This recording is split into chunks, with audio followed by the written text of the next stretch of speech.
Hello guys, welcome back to trading fort. आपण आज gold आणि BTC याच्याबद्दल ॲनालिसिस करतोय की ते कसं काय चालू शकतं येणाऱ्या अपकमिंग वीकमध्ये. त्याचबरोबर मेजर लेवल्स आणि माझा व्ह्यू काय असेल गोल्ड आणि BTCचा त्याच्यावर आपण बघणार आहोत. शेवटपर्यंत बघा, नक्कीच तुम्हाला व्हॅल्युएबल कंटेंट भेटून जाईल. तर आपण पहिल्यांदा स्टार्ट करूया गोल्डपासून. तर गोल्डला मी जेव्हा वीकली टाईम फ्रेमवर ॲनालिसिस करायला गेलो तर गाईज गोल्ड हा खाली जाऊ शकतो असं मला एक वाटते.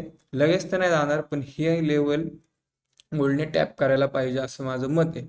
कारण काय, तिकडे बघा, इथे एक बाईंग आलेली आहे, ठीक आहे. त्यामुळं लिक्विडिटी खूप तयार आहे इथं आधीपासून. तर ते लिक्विडिटी घेण्यासाठी गोल्ड मे बी हा 1-2 वीकसुद्धा लावेल, कारण 4,500वरनं 3,500-4,000 म्हणजे 500 पॉईंट्सनी डॉलर्सनी गोल्डला खाली पडावं लागेल. पण एक चान्स आहे, जसं मार्केटचं बिहेवियर आहे की इथे थोडी प्रॉफिट बुकिंग झाली, अगेन मार्केट इथे चालू झालं आहे. असा एक माझा वीकचा व्ह्यू आहे की गोल्डने काय टच करावं, $4,000 लेवल.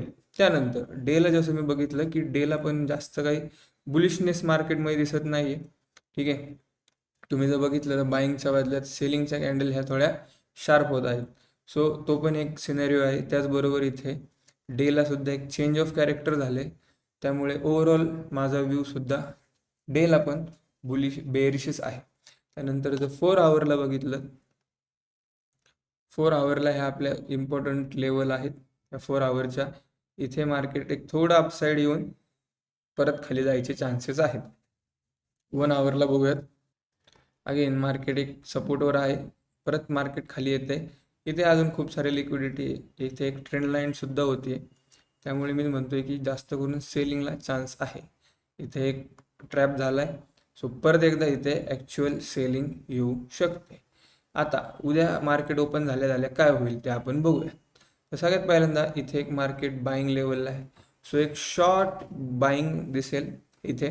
हे पासून मी मार्क करतो. त्यानंतर इथे जाऊन एकतर ते ह्या लेवलपासून रिजेक्शन घेईन, ऑर एल्स हा इथल्या मेजर रेजिस्टन्सपासून एक रिजेक्शन घेईल. तर आता खालचा व्ह्यू आहे, त्यामुळे लगेच आपण शॉर्ट करून बसणार का तर नाही. तर मार्केटला एक स्ट्रक्चर तयार करू द्या, ठीक आहे. ही एक बाईंगची लेवल आहे, त्यामुळे इथे थोडी मुवमेंट आली. स्टील त्याने एकदा ट्राय केला आहे, फेल गेला आहे, दुसऱ्यांदा ट्राय केला, तो पण फेल गेला आहे. सो अशा सिनेरिओमध्ये काय होतं की मार्केट कॉलॅप्स व्हायची शक्यता जास्त असते. तर हे झालं गोल्डचं. आता आपण बघूयात BTC आत्ता लाईव्हच चालला आहे. व्हॉल्यूम कमी आहे, त्यामुळे जास्त काही चान्सेस नाही आहेत. स्टील BTC पण मला सेल साईडच वाटतोय, कारण वीकला इथे एक सपोर्ट आहे शेवटचा. वीकचं ॲनालिसिस आपण केलं आणि त्याचबरोबर मी इथे एक फिबोनाची मार्क करतो. फिबोनाची ह्या लेगचा जर मी बघितला तर मार्केट इथे एक 0.5 to 0.6 या लेवलपासून ही वीकची कॅन्डल बघा, एक बेरिश सिंगल फिंग केला आहे. तर त्या बेरिश सिंगल फिंगमुळे काय होणार आहे की मार्केट ओव्हरऑल खालीच जाणार आहे. सो जर तुम्ही आज पण प्लॅनिंग करत असाल तर सेलिंगकडे बघा, सेलिंगला अपॉर्च्युनिटी जास्त आहे. अगेन डेला गेलो, इथे एक सपोर्ट त्याने ब्रेक केला आहे, इथेच एक रिजेक्शन घेऊन परत खाली मार्केट कंटिन्यू होऊ शकतं. तर दोन्ही ॲसेट आहेत ते मी तर त्यांना शक्यतो सेलिंगलाच बघतोय. इथे हा एक सपोर्ट घेऊन मार्केट खाली जाऊ शकतं.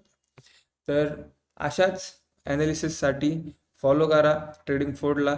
आय होप मी जे व्ह्यू आहे तो 100% खरा नसू शकतो, पण प्रोबॅबिलिटी चान्सेस जास्त आहे.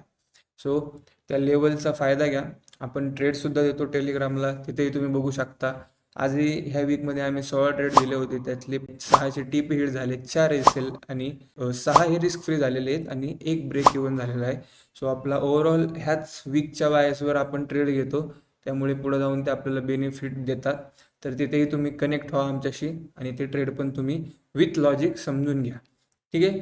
त्याचबरोबर आपली बॅचसुद्धा चालू होती आहे, जी की मंडेपासून किंवा ट्यूजडेपासून चालू होईल. त्याचे पण अपडेट्स आम्ही तुम्हाला देईन. जर कोणाला ॲडमिशन करायचं असेल तर तुम्ही तिथे येऊ शकता आणि इन्क्वायरी माहिती वगैरे घेऊ शकता. तसंच आपल्या इंस्टाग्रामला पण तुम्ही फॉलो करू शकता. तर भेटूया परत नेक्स्ट वीकमध्ये ॲनालिसिस घेऊन. थँक्यू.